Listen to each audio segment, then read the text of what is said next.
Hey Scoobs, Andre here. And I'm Alex. Happy Halloween! And as you can tell, we're celebrating the creepy holiday spirit in Walking Dead fashion. Yes. As you can see, I'm rocking the King Ezekiel today. Yes. And I am Sheegan. Sheegan.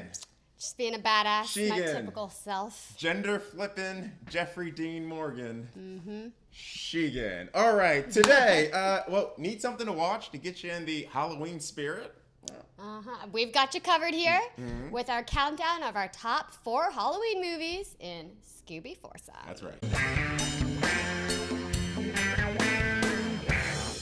Oh, yeah. All right, Alex, 4-1. Why don't you kick us off? What are the people watching on Halloween? Well, I would like to say first off that mine are more Halloween-spirited movies than scary movies because I am a baby. Fair enough. So I'm giving you my classic movies to get into the Halloween spirit. If you've been watching our channel, you know she can't do horror movies. I can't do it. It's too much stress. Yeah.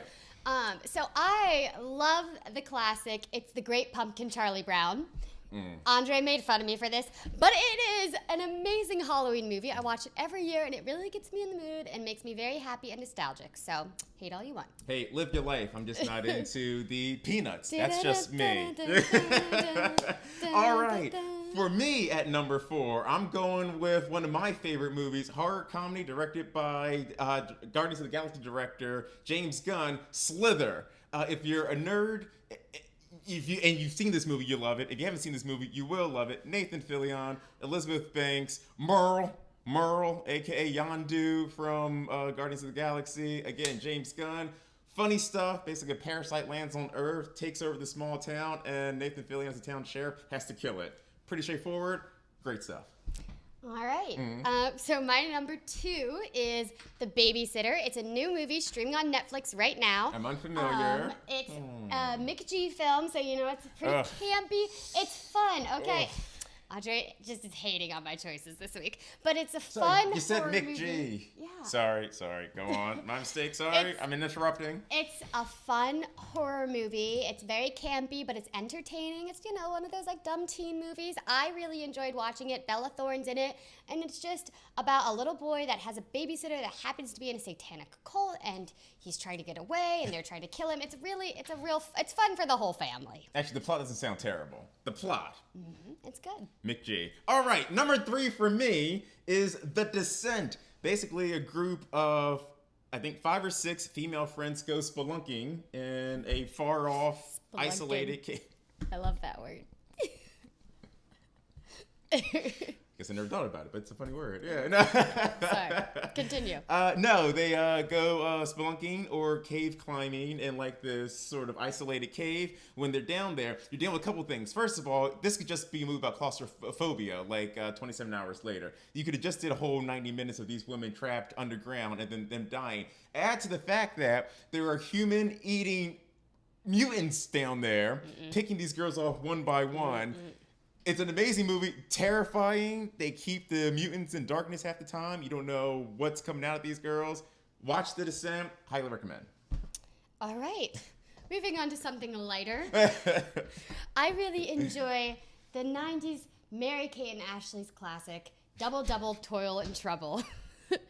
It is a golden movie, and I'm not going to lie, watching this in 3rd grade was pretty scary, and it still gives me the spooks because it's, these 2 twins are reunited with their great aunts at this crazy mansion, and one of the aunts is super evil, trapped in a mirror, trying to basically take down everyone. It's freaking creepy.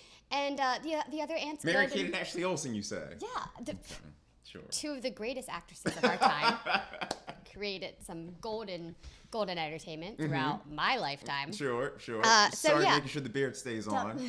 Double Double Toil and Trouble. If you haven't seen it, you should go watch it because it is a wonderful film. All right. Holiday spirit. For my number 2, it's a more recent one. We're going with Get Out. Get Out, director Jordan Peele? Was it Key or Peele that directed? It was Peele. Thank you. That's a good partner right there. So Jordan Peele directing Get Out. Basically, not only is it sort of a tongue-in-cheek look at horror movies. It's basically a horror movie from the perspective of the black guy who's normally the first one to die in it. And not only is it just like a horror movie, it deals a lot, like there's a lot of metaphors for social injustice, and I won't give anything away, but in the movie, how they basically get rid of black people deals in a lot of ways with things like cultural appropriation and slavery.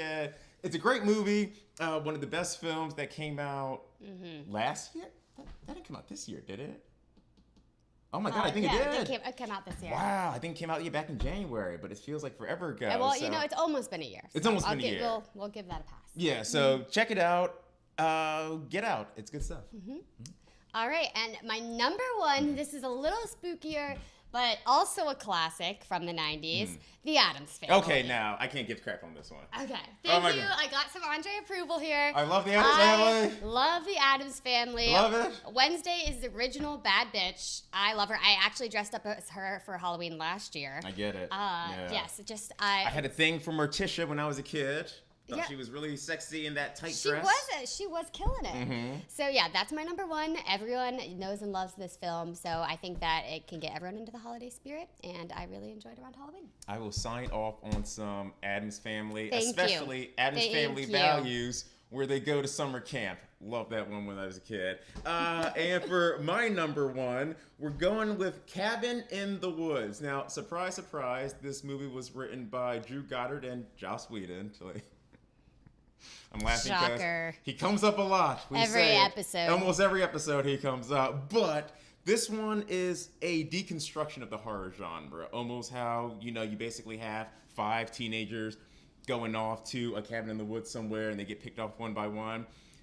This is what you think the initial setup is, but once they actually get to the cabin, it turns you for a loop. All these things that you wouldn't think would happen in a horror movie start happening in this horror movie, and things you would expect to happen in a horror movie happen, but in an unconventional way.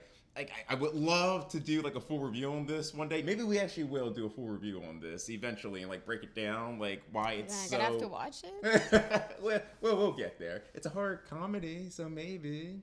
Oh. Yeah. Okay. Maybe. So, but if you've never seen Cabin in the Woods, please, I highly recommend. It's one of the smartest horror movies I've ever seen in my life. And as a guy who's a huge horror fan, it is now officially my favorite horror movie of all time. So check it out. Maybe we should do a video of us watching it so people can see Oh my God. how ridiculous I am when I watch a scary movie. That would be amazing. Oh, yeah. All right, guys, that was our Scooby foursome for our 4 most spooktacular films for the Halloween season. Ooh. So hopefully you're doing something for Halloween. And if not, hey, you just got 8 movies right there that you can fill your night up with. Go watch them. Go watch them. All right. Thanks for checking in with us, guys. Once again, happy Halloween. Until next time, I've been Andre. And I'm Alex. Stay groovy, Scoobies.